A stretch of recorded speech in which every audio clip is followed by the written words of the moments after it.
So last time we went over the learning phase and how once you went through all these learning steps, your learning card was able to graduate into something called a review card. And if you didn't watch that video, I think unfortunately you probably will have to understand how the review phase works. But where we left off, we saw that the review card had something called ease associated with it.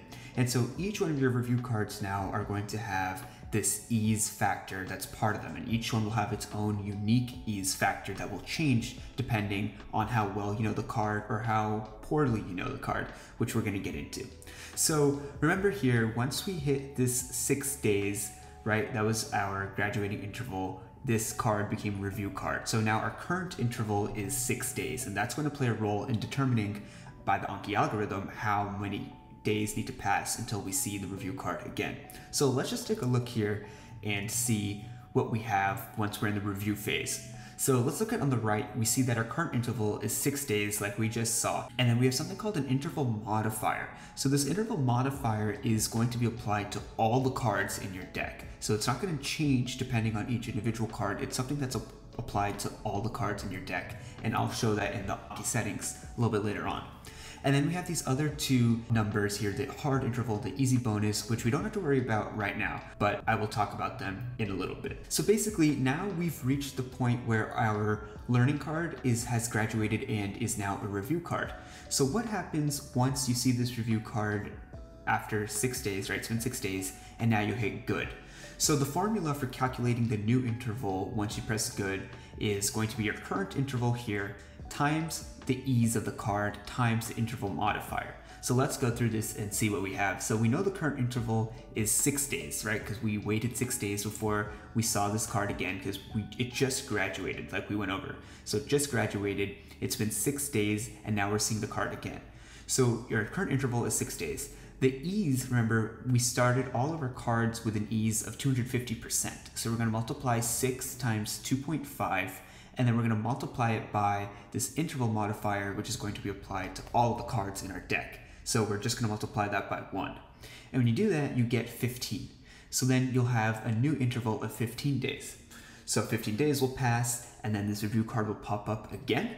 And then if you want to click good again and then calculate its new interval, you just do 15 times its ease, which is 2.5, times the interval modifier, which is still 1, and the ease is still 2.5, and you get 38 days. And then if you hit good again, it's the same thing, 38 times the ease, 2.5, times the interval modifier, which is 1, that gives you 94 days, and so on and so forth. So notice here that the ease is staying constant between all the cards, right? The ease hasn't changed when we hit good. Whenever you hit good on a review card, your ease is going to be unchanged.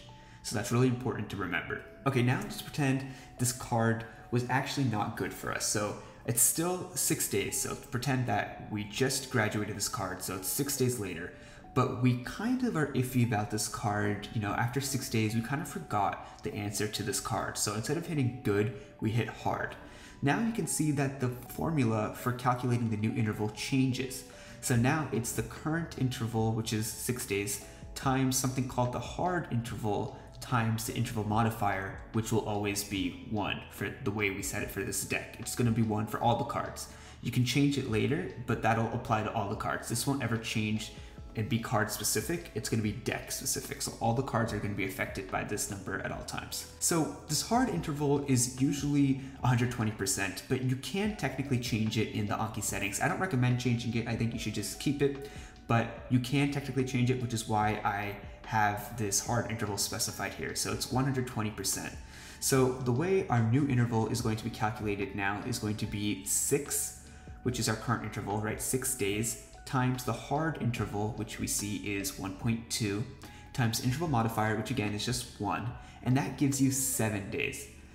And notice though that once we see this card after 7 days, the ease associated with the card is not 250% anymore, it's 235%.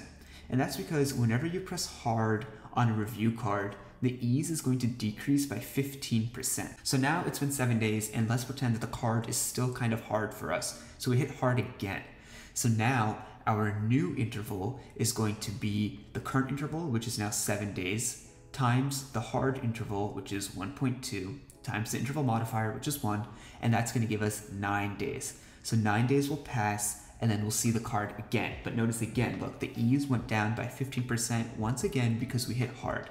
And if we hit hard a third time, ease is going to go down again by 15%, and the new interval will be 9 times 1.2 times 1, which is 10. So this is the formula that's going to happen when you hit hard on one of your cards that's in the review phase. Okay, so far the examples have been pretty straightforward, I think.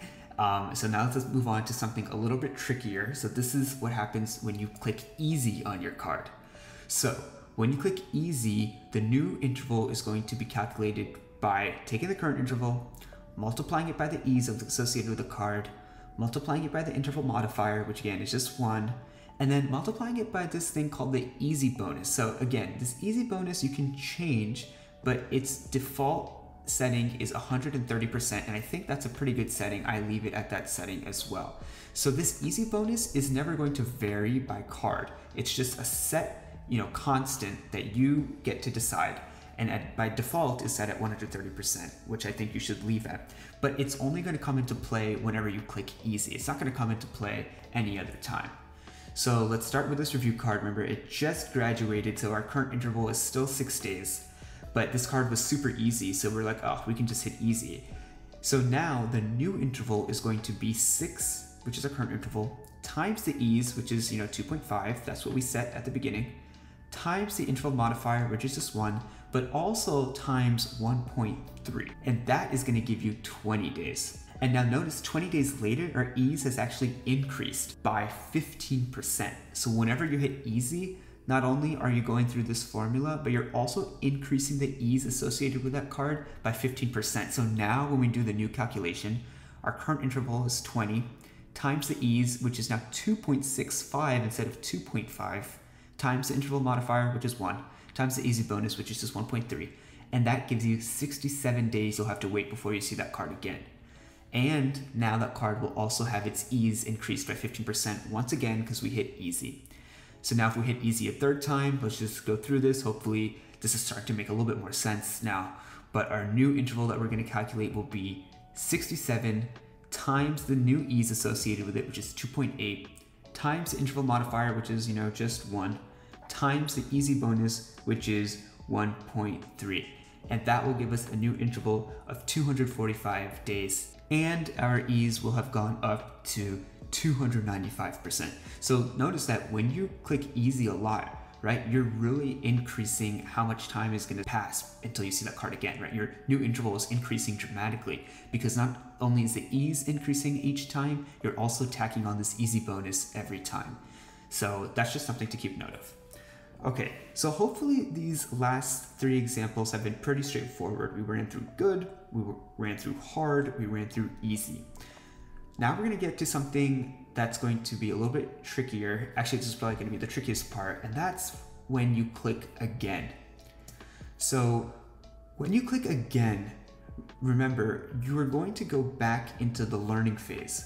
So pretend that we just got out of the learning phase. We have this card, which is now a review card, but we really have no idea. Like 6 days have passed, right, since it's graduated. It's been 6 days since we've seen the card, and we thought we knew it, but it was just in our short-term memory, so we really have no idea what the answer to the card is. So we hit again. When you hit again, the review card automatically gets converted back into a learning card, or more like a relearning card. And this is called a lapse because you basically had a lapse in your memory or in your learning, right? You didn't quite learn it as well as you thought. So if we take a look at the right here, you notice that this is going to look very familiar to the learning phase that I went through in my last video, where we have these steps associated with it, and we're going to have these intervals associated with it too, which I'll explain in a minute. But something else to keep note of is that once you regraduate this card, the ease associated with it is going to actually decrease by 20%. So remember, initially when we graduated the card, its ease was 250%. That was the setting we had set, that as soon as you graduate a card, its ease will be 250. But if you regraduate a card, its ease is going to decrease by 20%. So whatever its original ease was is going to go down by additional 20%. So let's walk this through. So this should look really familiar to the last video because the steps are basically the same, but we've just made a few modifications. So in my settings, in the relearning phase, I only have 2 steps. The first step is 20 minutes, the second step is 1 day, and then it graduates. So when we're in the relearning phase, if we hit again, we'll have to wait 20 minutes and we'll see the card again. That's pretty self-explanatory, just like what happened last time. If we hit good, we'll wait 1 day, and then we'll see the card again. And then if we hit good 1 more time, it'll graduate and become a review card. But notice here, my ease is now 230%, when originally it was 250%, because now that it's regraduated, its ease associated with it has to go down by 20%. And then if we are in the learning phase, or the relearning phase rather, and we hit easy, it goes straight to graduation, but again, its ease goes down by 20% to 230%. So at this point you might be wondering, well, how did you get this interval? So you understand that the first step is 20 minutes, which we saw here. The second step is 1 day, which we saw here. But how do we know this regraduating interval? Remember last time we had a graduating interval that we set to 6 days, but now I'm saying this regraduating interval is 3 days. How did I get that number? Well, when you're in the lapses phase, your regraduating interval is actually a percentage of the current interval. So remember, our current interval was 6 days, and that means that our regraduating interval will be 10% of 6 days, which is 0.6 days. But 0.6 days doesn't really make any sense. That's too soon. So what you can do is you can set a minimum interval. And in my case, my minimum interval is set to 3 days.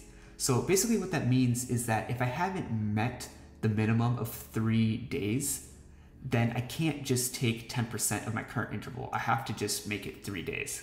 So if that doesn't make sense, let's just pretend that our current interval was actually 100 days instead of 6 days. So if I take 10% of 100, I get 10 days, right? That meets the minimal interval threshold. So I can graduate this after 10 days, or regraduate it after 10 days. So if the new interval percentage is less than 3 days, that's not going to work out. It's just going to default straight to 3 days. But if it's more than 3 days, then you can take this 10% of whatever your current interval is, and that'll be your new regraduating interval. So again, let's look at this 100-day scenario. So we're going to take 10% of 100 days, which is 10 days, which is greater than our minimum interval. So that means that we can regraduate at 10% of our current interval, or 10 days. So 10 days later, we'll see the card, and it'll be a review card again. So hopefully this makes sense, explaining the Anki algorithm a bit, and kind of tells you why it's important to, not press again very frequently or easy very frequently. You really want to make sure that your learning phase steps that I went over in the last video are appropriate to what you want to learn effectively. So now I'm just going to briefly go over how you can actually change these settings in your Anki deck. So the first thing we want to talk about is the current interval. So this is not something you change, right? This is just whatever the interval of the card is. So the reason why, again, my current interval for all these examples was 6 days is because in my learning phase, when I saw the card as a review card, it had been 6 days since I saw it. So after learning it, it was 6 days. Now, if I'd gone straight from easy and I graduated here, it would have been 8 days. But since I was going under the assumption that I just went through all the learning steps, then I made the assumption that the current interval of my review card, when I see it for the first time as a review card, would be 6 days. Okay, so now this interval modifier is really important too, right? Because we notice that it's being applied to every single equation. So obviously what happens is if you decrease this interval modifier, you're going to see the cards more frequently. And if you increase the interval modifier, you're going to see cards less frequency, right? You can just look at the equation to figure that out. If this number gets bigger, then your new interval gets bigger. If this number gets smaller, then your new interval gets smaller. So let's go in our settings and see how we can change those. Okay, so let's click on this settings here on the deck and click on options. And you can see if you scroll down to advanced, we have all these different settings that we can change. So the interval modifier is here again. Usually I think it's good to just keep it at 1 or 100%. But if you want to see your cards more frequently, then you should definitely decrease that interval modifier by a bit if you think that you're not seeing them frequently enough. The next thing we have is the hard interval and the easy bonus. So those are also found here. So the hard interval we can see is set to 1.2 or 120%. And then the easy bonus is over here set to 1.3 or 130%. Okay, so now let's go through the lapses settings. So how do we set these steps for the relearning phase and for these new intervals to re-graduate the card? So if you scroll up, there's this section called lapses, and you can see that my settings are set to 20 minutes and 1 day. So that's 2 steps, right? Step 1 is 20 minutes, step 2 is 1 day. And then I set my new interval to 10%. So this will actually be in the advanced setting I'll show you in a second. And I set the minimum interval to 3 days. You can see here that my minimum interval is 3 days. And then there's something called a Leech Threshold, which I didn't go over. So if you hit again 8 times on this card, it'll be tagged as a leech. So I think it's important to switch it to tag only. The default setting is to suspend the card, but I would want to know why this card is a leech and what's wrong with it, if I need to review it more, what's going on. And I don't want it to be suspended, I want to make that decision myself. So that's why you should change this to tag only instead of suspend only. And you can see I'm on the new version of Anki where it really explains these really well. If you hover over the eye, it gives you really good information about what each of these steps mean. Okay, so we want to figure out how to change this new interval. So remember, the new interval when you hit again will be a percentage of your current interval. And my setting is 10%. So it's going to be 10% of my current interval. And I changed that here in the advanced where it says new interval. It says 0.10 or 10%. And again, it shows you here that this is a multiplier applied to review interval once you're answering again. So those are all the explanations for how the Anki algorithm works when you're in the review phase and the relearning phase. I really hope this video makes sense. If there are any points that you need clarification on, please feel free to let me know. Other than that, I hope you enjoyed this, and good luck studying with Anki.